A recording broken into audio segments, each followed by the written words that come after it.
Dear student, last lesson में हमने direct और इनडायरेक्ट स्पीच सीखी, डायरेक्ट और इनडायरेक्ट नरेशन के बारे में जाना, रूल्स देखे कि किस तरीके से डायरेक्ट को इनडायरेक्ट में चेंज करते हैं। इस वक्त हम वो एरर्स जो जनरली डायरेक्ट से इनडायरेक्ट करते हुए स्टूडेंट्स कर देते हैं, उनकी गलतियां हो जाती हैं, उनको देखते हैं वो क्या हैं और उनको कैसे ठीक होना चाहिए।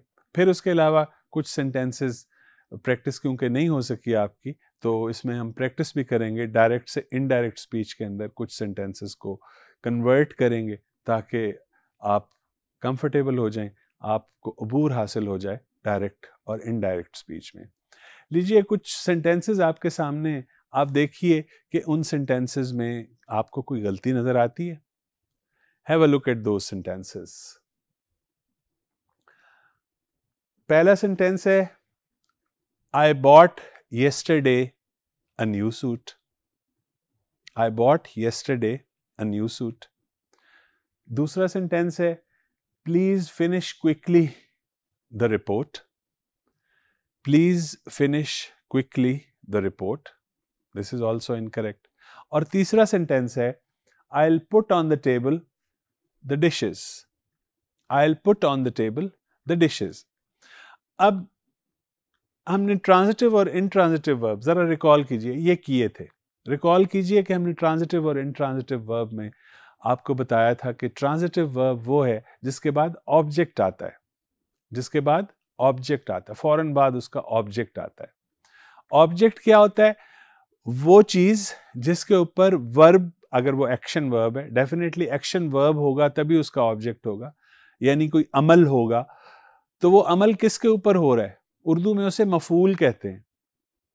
तो वो जो अमल है जिस चीज के ऊपर हुआ है उसको डायरेक्ट ऑब्जेक्ट कहते हैं, और जिसके लिए वो अमल किया गया उसको इनडायरेक्ट ऑब्जेक्ट कहते हैं। इन तीनों सेंटेंसेस में जो एग्जाम्पल में आपके सामने आए, जो डायरेक्ट ऑब्जेक्ट था वो वर्ब के फौरन बाद नहीं था, यही इनके अंदर मिस्टेक है। तो जब आप लिखें इनको तो डायरेक्ट ऑब्जेक्ट हमेशा वर्ब के फौरन बाद आना चाहिए। जैसे कि पहली एग्जाम्पल में था ना, I bought yesterday a new T shirt. अब बॉट वर्ब है, इसका ऑब्जेक्ट क्या है? A new T shirt. तो ये फौरन इसके बाद आना चाहिए, येस्टरडे बाद में जाएगा। तो आप कहेंगे I bought a new T shirt yesterday. इससे अगली एग्जाम्पल थी जो गलत थी, please finish quickly the report. Please finish quickly the report. Finish का ऑब्जेक्ट है रिपोर्ट, तो वो उसके साथ ही आना चाहिए, होना चाहिए क्या? करेक्ट क्या होगा? Please finish the report quickly. Quickly and पे जाएगा। नेक्स्ट एग्जाम्पल थी I'll put on the table the dishes. Put on का ऑब्जेक्ट डायरेक्ट है, dishes, ये फौरन उसके बाद आना चाहिए। तो फिर हम करेंगे I'll put the dishes on the table.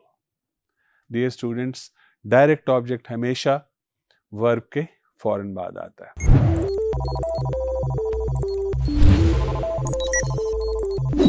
ये बताने के बाद अब हम आगे चलते हैं। जैसे मैंने शुरू में कहा था कि हम कुछ सेंटेंसेस की प्रैक्टिस करेंगे, उनको डायरेक्ट से इनडायरेक्ट स्पीच में कन्वर्ट करेंगे। तो देखिए पहला सेंटेंस क्या है? I am not going to tolerate this anymore, said Sarah. I am not going to tolerate this, said Sarah.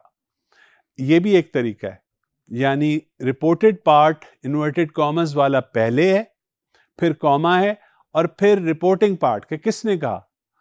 Said सारा, ये बाद में है। सारा सेड भी नहीं है बल्कि सेड सारा है। ये भी एक डायरेक्ट स्पीच को लिखने का तरीका है। तो जब हम इसको, और सेड से पता चला कि वर्ब रिपोर्टिंग का पास्ट है।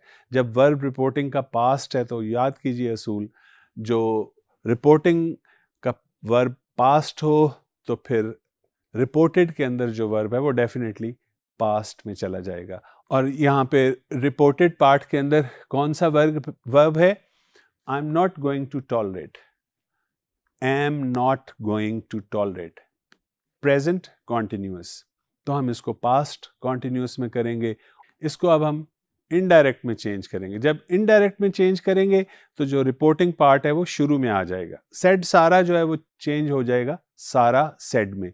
और अब क्योंकि सेड जो रिपोर्टिंग वर्ब है पास्ट है, तो जो रिपोर्टेड वर्ब था वो प्रेजेंट कॉन्टिन्यूस है, I am not going to tolerate है, तो वो पास्ट कॉन्टिन्यूस हो जाएगा। और पूरा इनडायरेक्ट स्पीच का जो सेंटेंस है वो क्या बनेगा देखते हैं।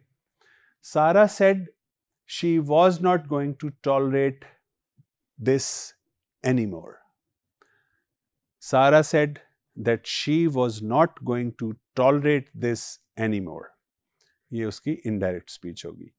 Next example देखिए, you have always been my friend, said Jawad. You have always been my friend. You have always been. ये tense है present perfect. सेड जवाद, ये तो पास्ट है इसलिए ये पास्ट परफेक्ट में हो जाएगा। और कैसे होगा? Jawad said that I had always been his friend. Jawad said that I had always been his friend. Next example देखिए, we never eat meat, claimed Bilal. We never eat, ये सिंपल प्रेजेंट है, ये सिंपल पास्ट में चला जाएगा। बिलाल क्लेम्ड उसी तरह रहेगा। बिलाल, इसको जब हम करेंगे इनडायरेक्ट में तो हो जाएगा Bilal claimed that they never ate meat, that they never ate meat. इससे अगली एग्जांपल देखिए, I will talk to Samrez soon, she told me on Sunday. I will talk to Samrez soon, she told me on Monday. Now ये past है और जो reported वाला verb है वो है future, I will talk to. तो जैसे मैंने बताया था वो वुड के साथ रिप्लेस हो जाता है, बाकी सब वैसे ही रहेगा। और कैसे?